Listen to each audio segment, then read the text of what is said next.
This is the Leadership School podcast. From conflict resolution, boundaries, and customer service, we dive into what it takes to be an extraordinary leader.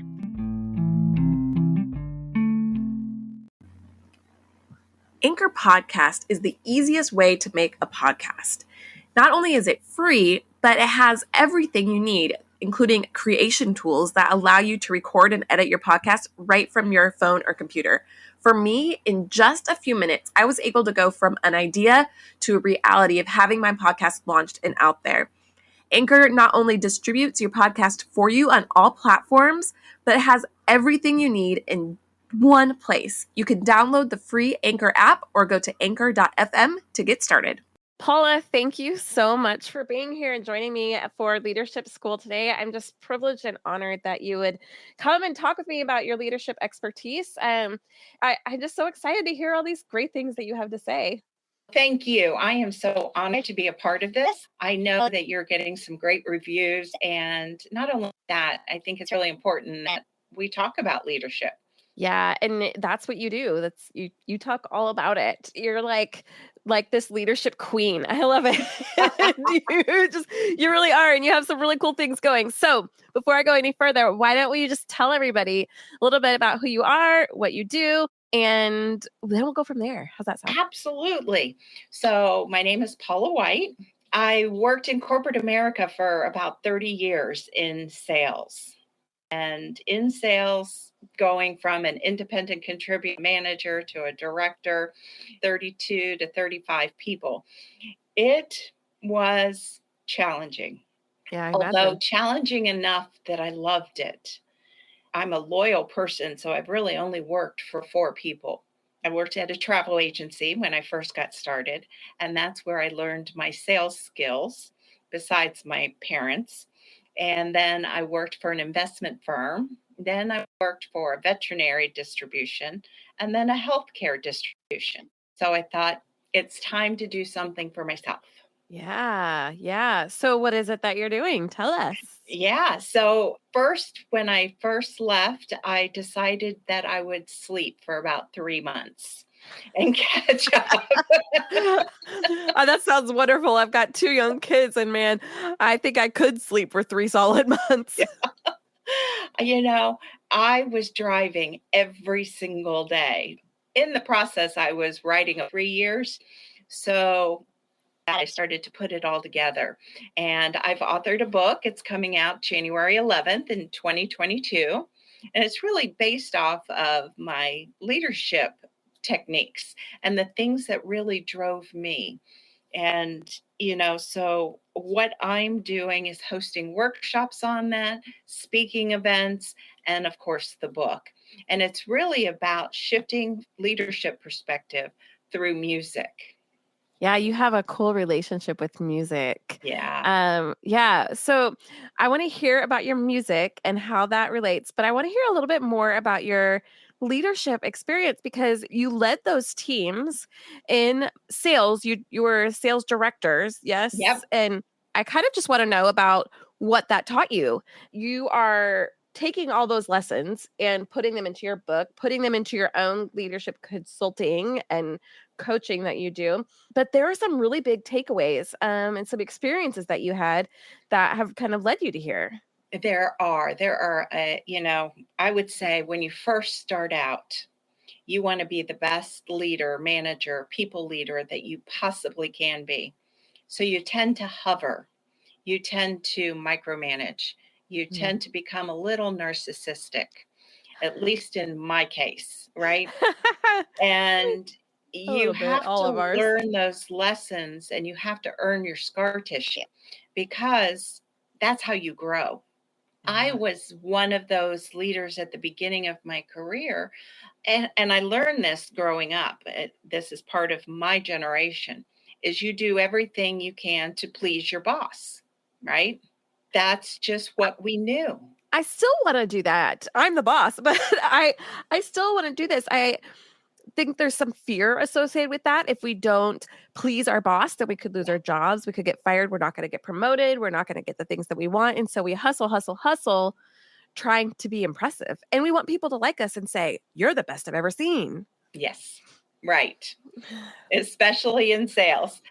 Sure. What I will say to you, though, is I went to a conference and there was a speaker there that was absolutely amazing. And he was talking about leadership.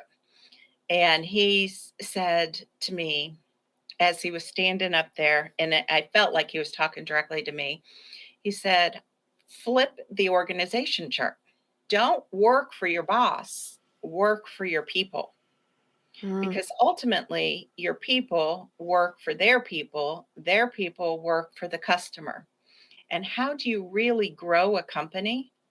It's by your customers, your clients, your fans, all of those things. So, how do you really please your boss? Is by serving your people that you lead. Wow, I love that you said this. Just today, I was having a meeting and I brought this up, and I said, every single interview and conversation that I have had in the past 6 months has been all about people first. Ever since Amy Lafko brought that up to me a long time ago, people first, people focused is the winning formula. And I mean, I feel like I could almost change the name of this podcast to that, because we are talking so much about that. But it's not just because that's the trend right now. It's because this is what drives success, is paying and caring attention. Paying attention and caring for people. It's humanity. It really is humanity at its finest, because when you deliver and take care of your people, they're going to remain loyal, just like I've only had 4 jobs, right? They're going to run through walls for you. They're going to be able to just be proud of working at your company. So leaders need to tap into, and then we'll get to this, I'm sure, what I call their side B behaviors to take care of their people. Well, let's get into it. Tell me more. What are their side B behaviors? You remember way back when, you may not, but maybe your parents do. We used to have these little 45s records, right? I actually have some. Do you? I love them. Yeah, they're so fun. They're little vinyls. They're about 7 inches. And, well, the popular way is what I refer to as your resume building skills. All those skills, those hard skills that you need to climb the corporate ladder, to be a good leader, to be a leader that is excelling and being mindful of the company. However, side B is your emotional based skills, your relationship skills, those skills that we really tap into to define how we treat people. I call them hits. The silent track of leadership. Talk about it that often. But I will tell you that I've defined 10 positive behavior traits that if we use and tap into, it complements our side A skills. So I tend to think of those as a difference between hard skills and soft skills. Is that kind of it? Yep.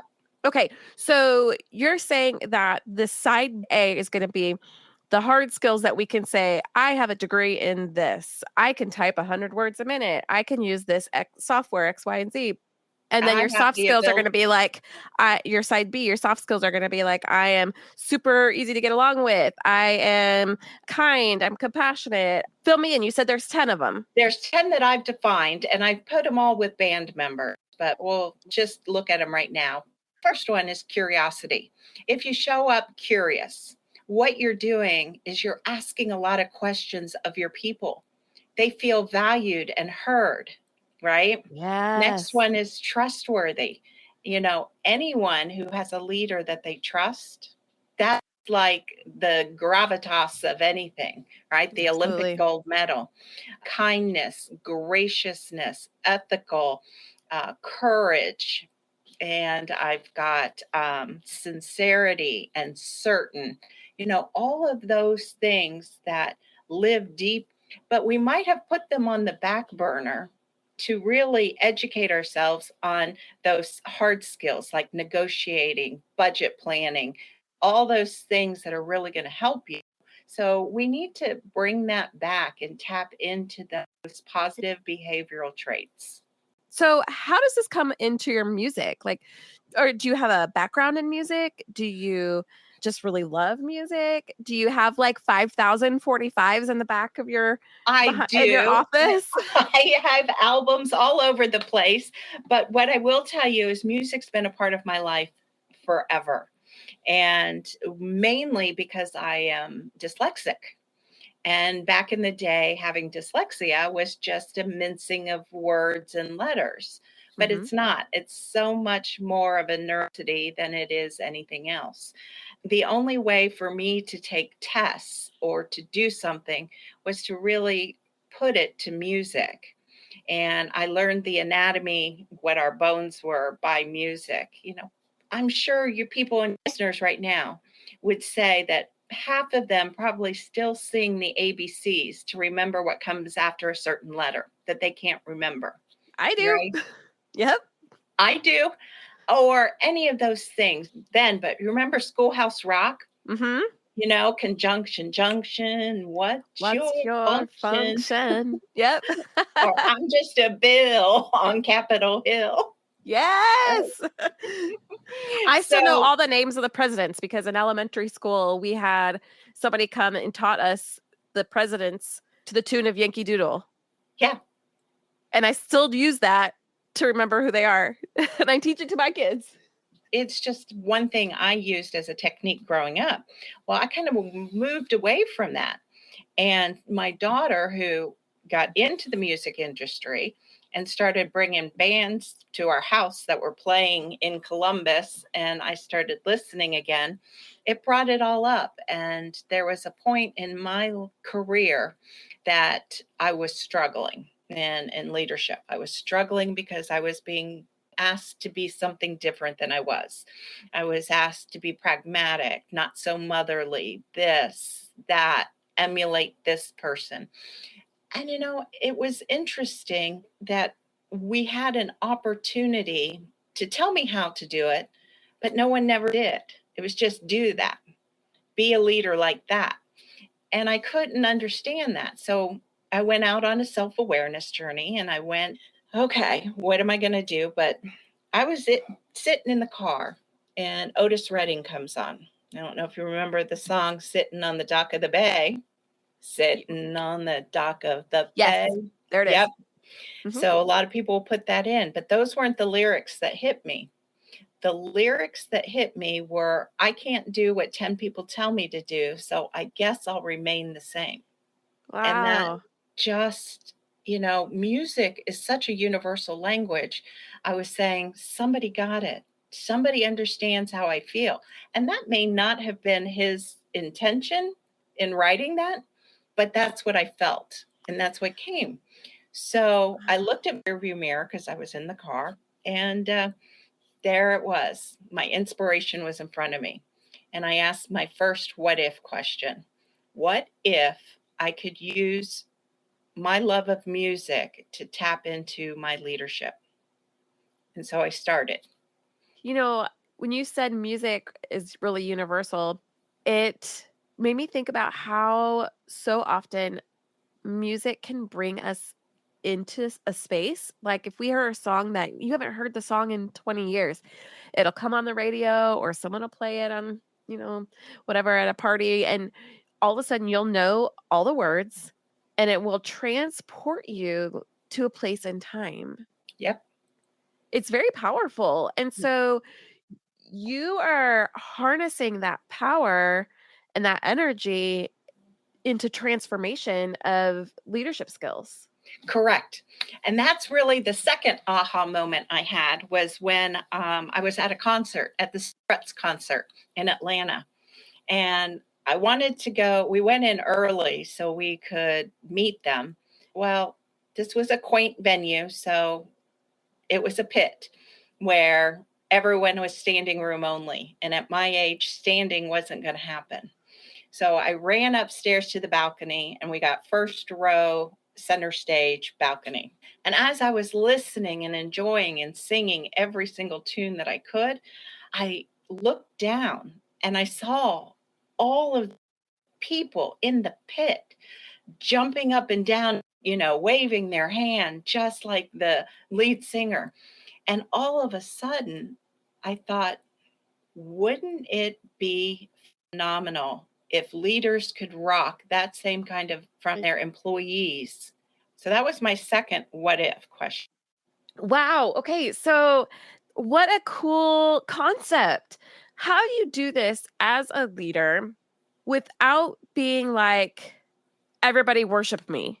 Because I kind of feel like musicians maybe musicians don't have this little complex. Maybe we give it to them, but we tend to think, oh, these people are so amazing and wonderful, and they're like incredible, and kind of want to worship who they are. But how do we, as leaders, generate that kind of energy with humility? Exactly. So that's part of the side A, side B. You have to Okay. balance both of those, right? The many musicians that I've talked to don't. They just have a persona. And that persona is really what we look up to, but Mm. they're very humanistic with people and talking to people. They do check their ego at the door. And that's what leaders need to do. Check your ego at the door. Once you get into those coveted seats, they want you to help them. And that's where we have to tap in those emotion-based, those soft-based skills. Do we have diversity of thought at the table? And because we need that diversity of thought, we need that crisis management. And if you can serve that at the full table, you've got a band. That is your key right there, because when we are sitting at a table, it's easy to encourage the ideas that are so much like ours and the way of thinking that's so much like ours. But really, it's about developing the differences and letting them shine at times, but making sure that they all are coming to the table. And, but there's always usually has to be the one person who's got the vision and Yep. leading the way. So, how do we, as the leaders who are leading the way, bring on the other leaders to really shine? And how do we, as the leaders who are the rest of the band, lead when we're following? Does that make sense? Yes, it makes perfect sense. It's all about collaboration. It's all about what we talked about it in the earlier part, is flipping the org chart. Who really is at the top? The customer, the Yeah. client, right? Yeah. Well, it's interesting because still the people first model, but it's a little bit different than what we talked about, because when we typically are thinking of the people first model, we're not thinking of putting the clients first. We're putting our team members and their well-being first, and the way we're our company culture first, and the client kind of follows suit to that. And so you're kind of integrating both of those things from what I'm hearing. Here's the beautiful part of it. If the client is at the top of the org chart, and then you've got your customer facing team first, right? You've got them, and everyone's working towards the client. Everything is happening. That's going to provide trust and loyalty for the whole company. If you have too much attrition in that role, then you look unstable as a company. So when you're doing these workshops and you're doing assessments, you're looking at, okay, what are your side A skills, your side B skills? How are you bringing those together? How do you make that play out? I mean, yes, knowing who we are and knowing our gifts and wanting diversity at the table is awesome, but how do we bring that to life? Right. So there's a couple of ways. First of all, for each one of the band members, I do have a Spotify playlist. So there Oh, are cool. songs that help bring that behavior to the forefront. There are also techniques that we can do, and techniques that will help us to remember to be curious, or remember that our legacy or our side B, trustworthiness. Because let me ask you a question. You wanted to motivate your team. What is one way that you could do that? What is one song you would use? I think it probably would depend really on the type of motivation that you're needing, for Mhm. sure. But I like songs that are really power songs or empowering songs. Uh, Empowering. Who doesn't think of yeah. running up the Philadelphia Museum stairs museum? And now it's not only the lyrics, It's also the beat. Create like different types of playlists for Yep. ourselves. So for me, I need really calming music. Like I love jazz and I love folk or singer-songwriter styles. So those types of music really brings me to this place of focus and peace. Yeah. Whereas this is going to be different for every person, obviously. It's like my husband, he listens to that stuff and he's like, oh, please. And it kind of stresses him out. Yes, it actually causes him anxiety. Whereas he likes heavier, faster music, sometimes even like I call it the screamer music. Yeah. He likes that stuff and it calms him down. Whereas when I'm listening to that, like I feel violent. It feels violent for me and I get really anxious and stressed. And so we can't have music playing when we're cooking together because he wants something heavier and I want something calmer, and it just isn't working because one of us is going to be anxious. Just put earbuds in. Yeah, there we go. Just put your own earbuds in. But that's exactly right. That's exactly what happens. So when I'm working with someone individually, not in a shop, but individually, I will ask them. Wow, I need to do this more on these rainy days. I live in Nashville, Tennessee. We have a lot of rain here, a lot of cloudy days, and my mind does not wake up on those cloudy days. Yeah. I need to get a sunlight. Well, that might help, but music could really make a difference. Instead of me playing maybe my Patty Griffin on a cloudy day and making me feel that calm and like that, maybe I need to play me some Van Morrison or something to pick me up a little bit. Bob Marley. Yeah. Yeah. Some Beach Boys even, just to kind of like make me feel like I can move a little bit. That's what makes you so unique as a leader. So like when we were talking about being told to emulate person X or be like this person, it's like somebody telling me to enjoy their music. You can't. You have to find what's inside of you. And really what's inside of you is a self-awareness journey into leadership. Yeah, we're all on our own path to what this leadership looks like for us. And every generation brings in new expectations of their leaders. We're seeing a lot of that shifts right now, especially after pandemic.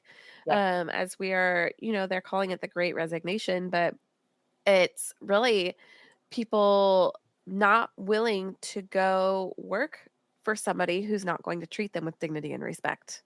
Right. The other part of that, though, too, is I think people have finally understood that we don't need to work to live. We actually need to live, then work. And I think that's what you're finding with the whole motor coach RV movement, the whole tiny house movement. It really is bringing back to understanding what's important to them. I heard a story once, and it was of a fisherman, like in an old sea village, whatever, that's what he did, is he'd fish. When he caught enough fish for the day, he'd go sell it and go home, and that was his day. And he met a businessman one day who came up and said, man, you could really like monetize your industry here. You could really grow this fishing business. And the fisherman said, why would I want to do that? I'm good. I fish all day and I'm good. And the businessman said, no, you could really catch a lot of fish and you could hire a team and you could build this industry, build this big company and make all this money. And then the fisherman said, well, what would I do after that? Well, then you would grow and you'd get to travel the world and you'd have all this money and you'd have this team behind you, whatever. Well, what do I do after that? He just kept saying, well, what do I do after that? Until finally the businessman said, well, then you'd retire and just fish all day.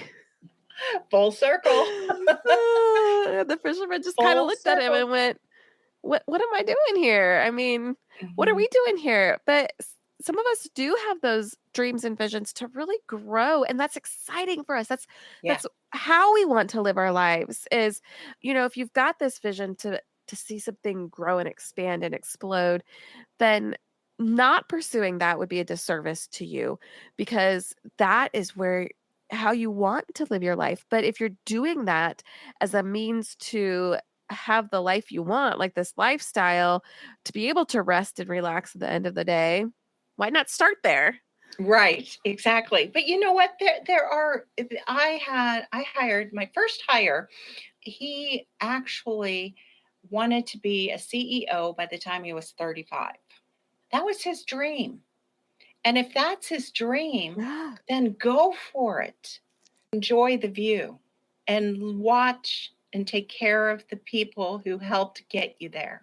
Yes. If you're climbing a mountain, you don't want to just climb it and get there as fast as you can. You've missed all the scenery along the way. Yep. Absolutely. Wow. So, what would be maybe one of the biggest lessons that you've learned through your leadership experience? The biggest lesson I've learned is that no matter where we are in life, balancing our emotions and we're balancing our leadership, that is what it takes. You could be a diplomatic leader and you could be a frank leader, right? So you've got a diplomatic leader and a frank leader. And if they are both strong in those, there's problems that come along with each one of them. But if you can balance diplomatic and frank, have this beautiful, extraordinary leadership with, does that I make think sense? it does. And I think kind of to me, what I'm hearing is more authenticity. Mm-hmm. To have authenticity in our leadership, to not feel like we have to meet some sort of standard where maybe a perfection where I have to be very diplomatic in all of my interactions or I'm not going to be heard. I have to be very loud in all my interactions. I have to be the loudest one to speak up so that I'll be heard, or I have to be the best here, and then if that doesn't work, I have to be the best here. But when we're really truly authentic for who we are and couple that with our side A and side B skills and complementing that and bringing people along who can complement those things, bringing ourselves to the table in a willingness and a curiousness to learn and to grow and to not have to be perfect, not have to be Mm-hmm. winning or the winner,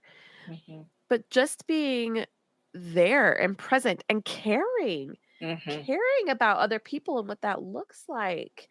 You know, you can listen to a piece of music and you don't realize how many different versions that song went through before it landed in your on your record player. And Absolutely.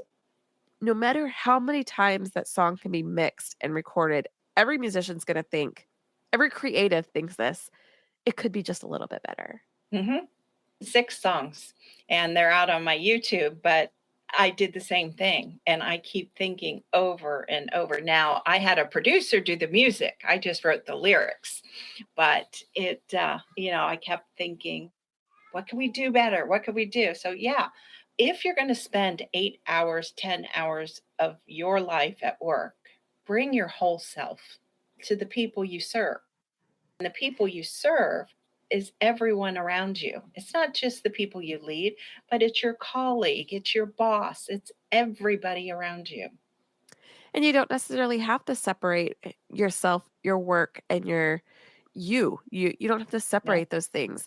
And sometimes we can. And there's the older generations. I think about my grandfather who he would go to work, he would come home, and they were separate things, and you stayed at the same job and you would just work for your paycheck, and you didn't have to have this purpose or meaning behind your work because the purpose or meaning was to go to work to get paid so you could come home. And now we're kind of melding those things together a little bit more. I think the millennial generation has started to do that, felt this wanting to have purpose and meaning behind what we do. And if we're going to bring both of those things together, if we're going to bring our whole self to our job, what do you say about that?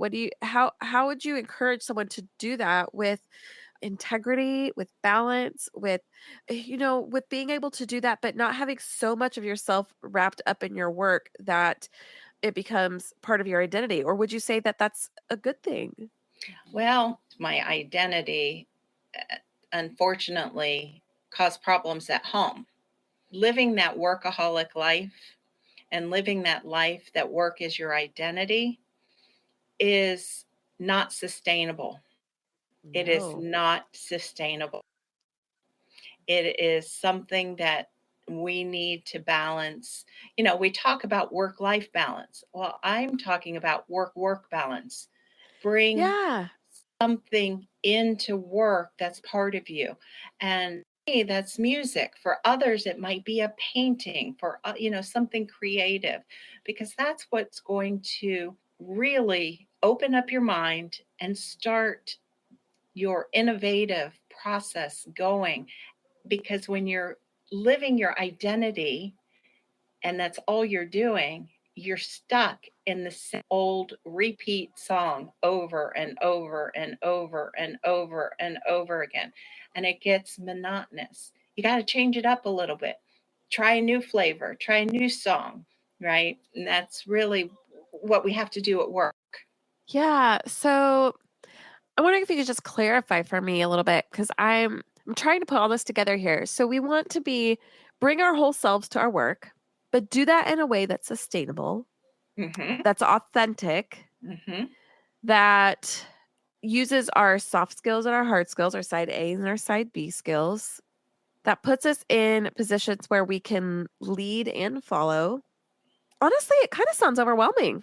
It sounds like a lot to try and sort out and figure out. And I'm wondering how we can really clarify this for our audience here. How can we make this seem like it's manageable? Have you ever been on a road trip? Tons. I went on one 2 weeks ago. Okay. And when you have your favorite radio station on, and when your favorite radio station goes fade out, what do you start to do? You start stations. Exactly. You start playing with the little knob to try and get it in or find a new station. Well, that's all I'm asking people to do, is turn that knob to balance yourself, to bring clarity into that whole piece of music. And whether it is through bringing your whole self to work, or whether it's side A, side B, because some people inherently do that already. But as leaders, as we're growing that corporate ladder, keep tuning that radio instead of putting anything on the back burner.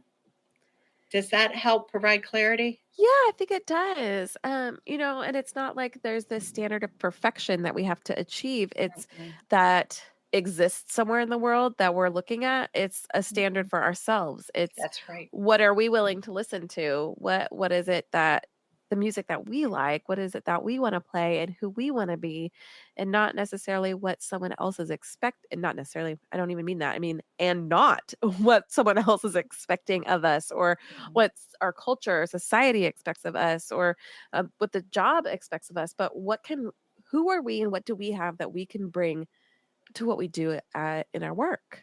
Exactly. And what can we offer? And sometimes we get to a point where we've offered everything that we've offered, and it's time to go somewhere else to offer it. And that's okay. I've been seeing a lot about this lately, honestly, in social media, and people are talking about this specifically, about as leaders, when we notice that if we're leading a team, when we notice that somebody has met that point, they're wanting to be challenged more, or they're bored at their jobs, or they've kind of met the top level and they want to go further. Sometimes at some point in our lives we'll get to there and we're there. We don't want to go further and grow. You go, I'm good here. But when we're at the point where we go, I'm not good here, I want to grow. When you notice that happen in your team, be that leader who is observant enough to notice, and then find them a new job. Well, not only that, but that is what tapping into your side B is. But they're so busy doing one-on-ones, pipeline reviews, checking the box and everything that needs to be done. They're using their side A skills only. If they're using their side B skills, they're going to notice that person needs growth, that person wants something more. And that's what we have to do to bring our whole self. Sure. And I love, and when you talk about the side B stuff, about how sometimes the side B ends up being the hit, not the side A. It's the That's side B right. that becomes the most popular song. And you've got some examples of that. What are some of those I best do. examples? So the biggest one, the most popular one is Kiss. They're a heavy metal rock band from the 1970s. Hmm. They had a side A that was called Detroit Rock City.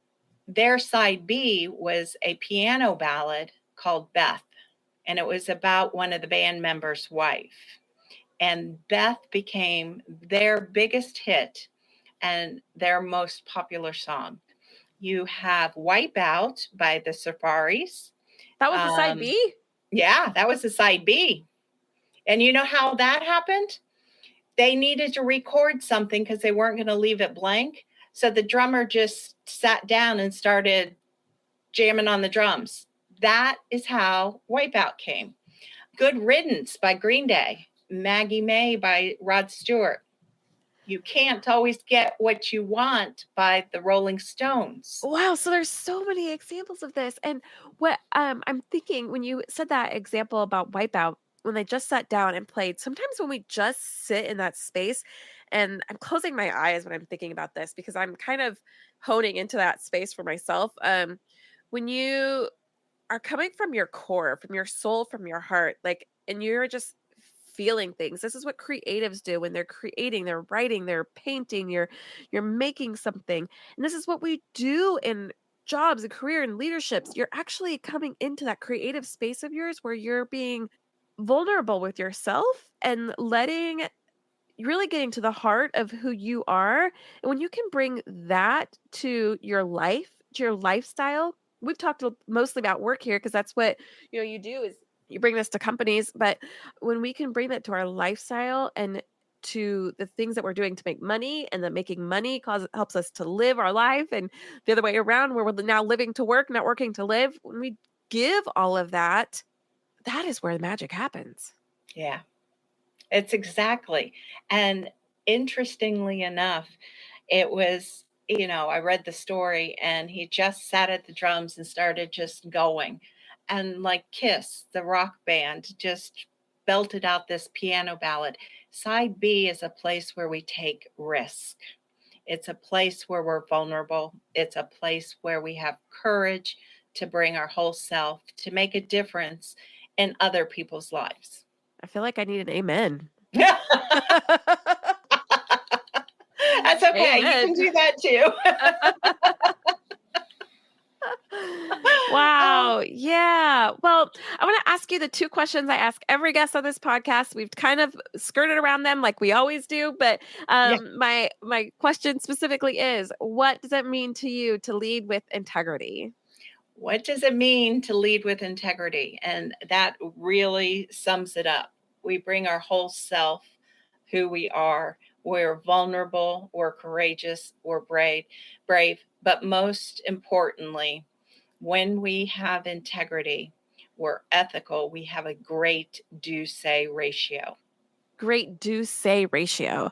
Mm-hmm. So You say taking what action. Yeah. you say you're going to do. Yeah. If you Following say you're through. going to do something, you do it. And giving yourself forgiveness when you may mess up or You know what, forget though? or do that. Interestingly enough, when you say you're going to do something and you get to a point and you can't do it, but by acknowledging it to the person that you're going to do it, to give that project to, by saying, hey, listen, I know that this was due today and I'm working on it, but we're got this, give me 2 more days. That's a say ratio. Awesome. That's a good way. I like that. Because there's definitely been times when I have not followed through because I've not been able to. But it's that communication part That's all it is.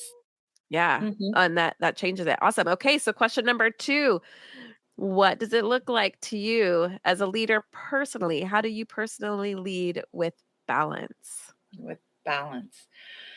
Great question. So for me, leading with balance, as you know, is bringing your side A and B, and that's the technical part of it.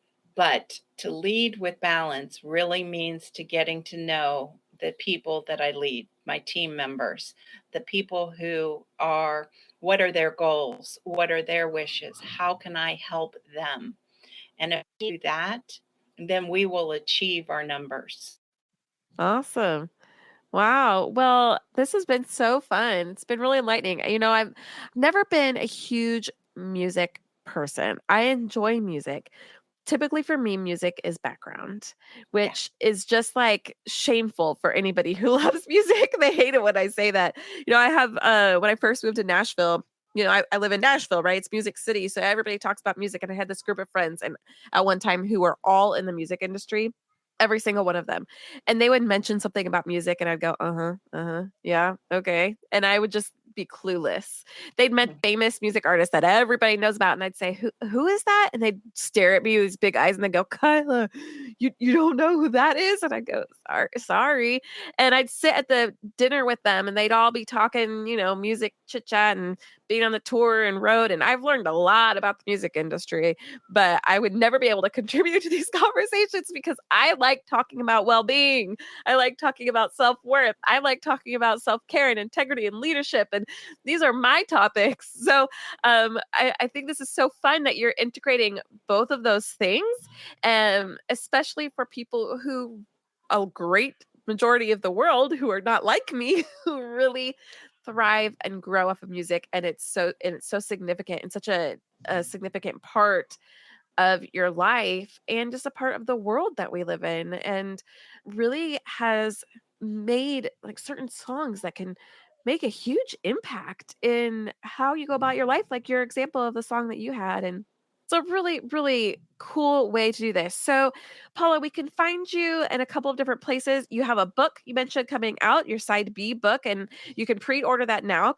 So we're going to put all of that information in our show notes. I would love also if we could put a list in our show notes of the band, all the band members, and then we'll put the band members with your side A and side B, kind of make a chart out of it or something. We'll drop that in the show notes too, and make sure that people can access that and they can find your assessment easily.